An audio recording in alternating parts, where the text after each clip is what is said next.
Film kali ini menceritakan sebuah kisah tentang seorang wanita yang hidupnya perlahan berubah jadi mimpi buruk. Bukan karena hantu, tapi karena ia terjebak di tengah teror sekte sesat yang penuh dengan sirup merah. Gimanakah kisah selengkapnya? Mari langsung saja kita masuk ke alur ceritanya.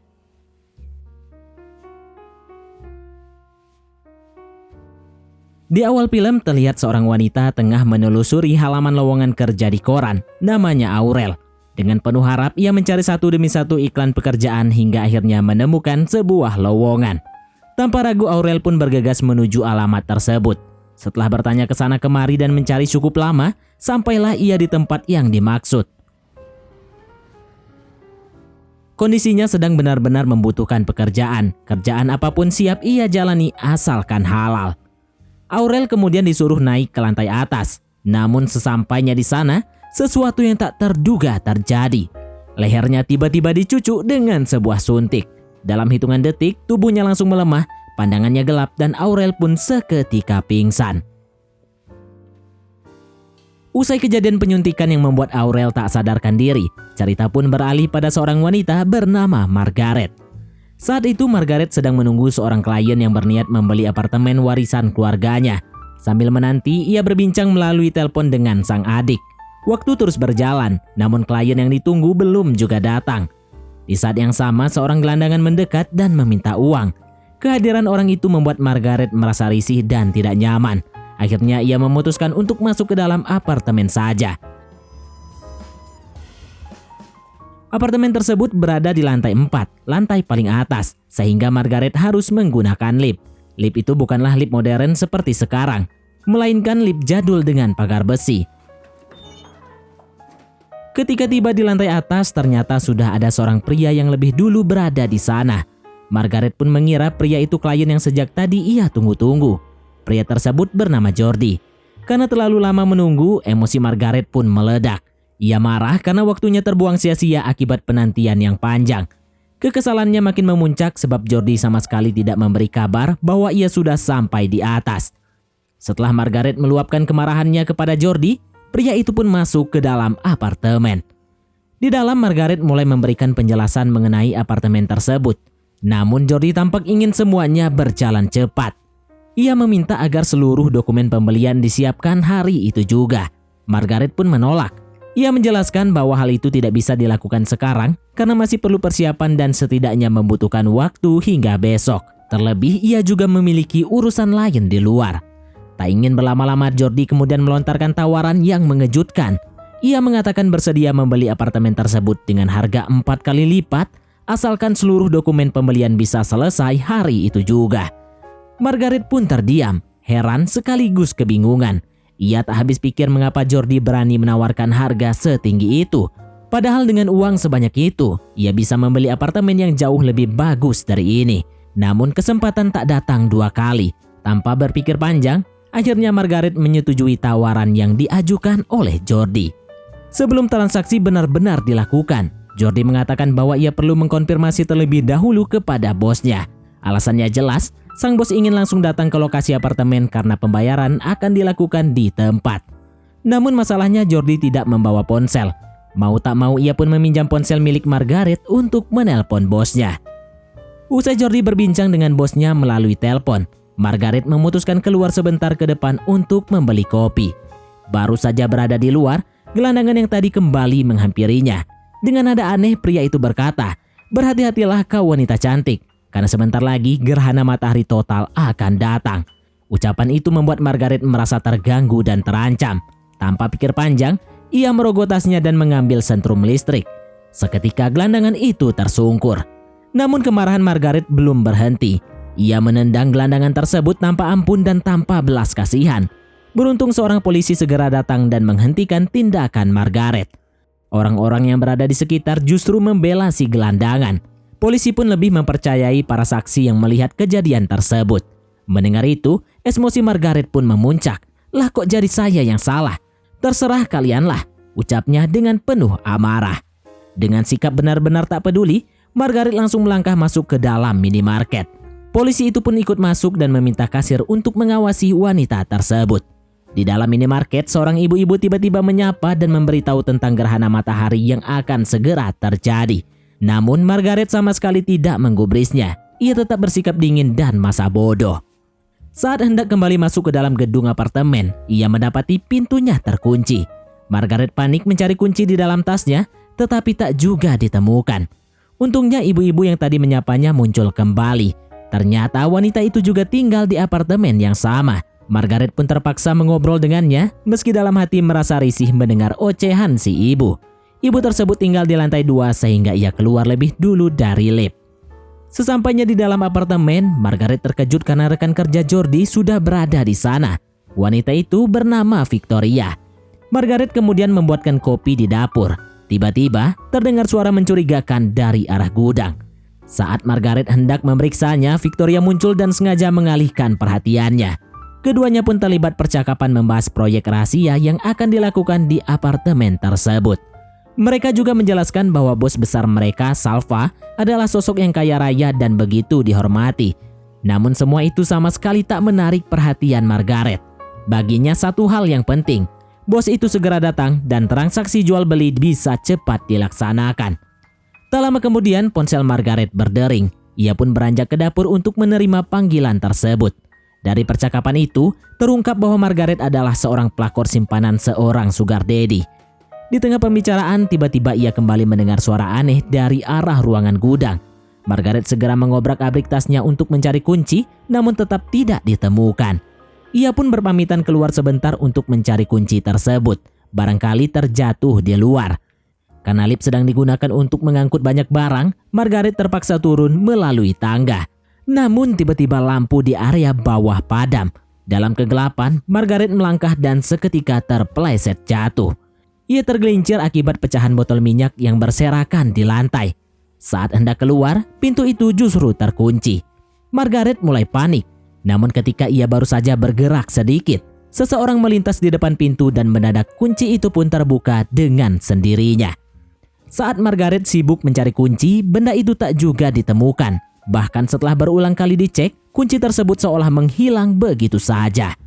Ketika Margaret mencoba bertanya kepada gelandangan yang tadi, ia justru mendapatkan cacian balik. Tak lama berselang, polisi yang sebelumnya datang kembali menghampiri. Ia mengira bahwa wanita itu hendak membuat masalah lagi. Margaret mencoba bertanya kepada mereka, namun tak satu pun yang menemukan kuncinya. Karena kunci tak kunjung ketemu, Margaret akhirnya terpaksa masuk ke dalam gedung melalui kotak pesan suara ruangan apartemen. Hingga Jordi yang berada di dalamlah yang membuka pintu bawah gedung. Saat Margaret hendak menelpon om-om simpanannya untuk memberi kabar bahwa ia akan datang terlambat, tiba-tiba pulsa ponselnya pun habis. Hari-hari Margaret benar-benar terasa sial. Kunci hilang, kepalanya masih berlumuran sirup marjan, dan kini pulsa ponselnya pun ikut lenyap. Ketika akhirnya masuk ke dalam apartemen, Margaret kembali dibuat terkejut. Di sana sudah ada 2 orang baru yang datang. Mereka adalah Alberto dan Angela. Mereka pun terheran-heran. Namun Jordi hanya mengatakan bahwa sebentar lagi sang bos akan segera datang. Kesekian kalinya Margaret kembali mendengar suara aneh yang berasal dari ruangan gudang. Suara itu pelan namun cukup jelas untuk membuat bulu kuduknya merinding. Saat ia menyampaikannya pada yang lain, mereka justru mengatakan tak mendengar apapun. Akhirnya Victoria dan Margaret memeriksa ruangan gudang melalui lubang kunci. Namun di dalam sana tak terlihat sesuatu yang mencurigakan. Hanya sebuah karung besar yang tergeletak diam. Karena semakin muak menunggu bos mereka, Salva, Margaret memutuskan izin turun ke lantai 2. Ia menuju apartemen ibu-ibu yang sebelumnya ia temui, berharap bisa meminjam telepon rumahnya. Saat bertemu, sikap Margaret berubah. Ia mendadak bersikap ramah, so akrab dan berusaha terlihat dekat semata agar diizinkan menggunakan telepon. Akhirnya ibu itu pun meminjamkan telepon rumahnya. Melalui sambungan tersebut, Margaret memberitahu sugar daddy-nya bahwa jadwal bercocok tanam mereka harus dimundurkan karena ia masih sibuk mengurus penjualan apartemen. Karena sifat si ibu yang baik, ia pun membuat minuman teh untuk Margaret. Saat dicicipi, Margaret langsung tidak menyukainya. Dengan diam-diam tanpa rasa bersalah, ia membuang air teh tersebut ke dalam akuarium ikan peliharaan yang ada di sana. Tak hanya teh, sang ibu juga menyuguhkan kue sebagai cemilan. Setelah semuanya siap dan urusan menelpon selesai, Margaret buru-buru pergi. "Makasih ya Bu buat teleponnya dan tehnya," ucap Margaret dengan nada lembut yang dibuat-buat. Padahal si ibu masih ingin mengajaknya mengobrol, namun pintu sudah lebih dulu ditutup begitu saja. Sikap Margaret benar-benar tak menunjukkan adab terhadap orang tua. Di dalam lift, Margaret sama sekali tidak menyadari adanya pesan suara yang masuk. Ternyata adiknya mengabarkan bahwa calon pembeli apartemen membatalkan kedatangannya karena mobilnya masuk bengkel. Begitu pintu lift terbuka, Jordi sudah berdiri tepat di depan pintu. Seketika Margaret dilanda kepanikan. Dengan tergesa-gesa Margaret kembali masuk ke dalam lift. Ia ingin secepat mungkin keluar dari gedung itu. Namun nasib buruk kembali terjadi. Pintu gedung ternyata terkunci lagi. Dengan putus asa Margaret melambaikan tangan dan meminta tolong kepada gelandangan. Namun ia sama sekali tidak dihiraukan. Gelandangan itu bersikap dingin, cuek dan pura-pura tidak tahu. Tak punya pilihan lain, Margaret kembali masuk ke dalam lift. Kali ini ia menuju lagi ke apartemen si ibu dalam kondisi panik yang semakin tak terkendali. Dengan suara gemetar, Margaret meminta agar si ibu menelpon polisi karena ada 4 orang asing berada di dalam apartemennya. Saat hendak menelpon, si ibu tiba-tiba melihat ikan peliharaannya sudah matoy. Kesedihan langsung menyelimuti wajahnya. Tak lama kemudian, ia menyadari ada kantong teh celup mengambang di dalam akuarium.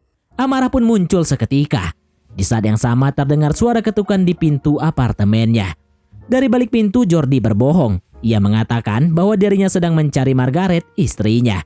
Karena ikan peliharaannya matoy dan ia tak ingin ikut campur dalam urusan rumah tangga orang lain, si ibu akhirnya membuka pintu. Tanpa banyak bicara, Jordi langsung menarik Margaret.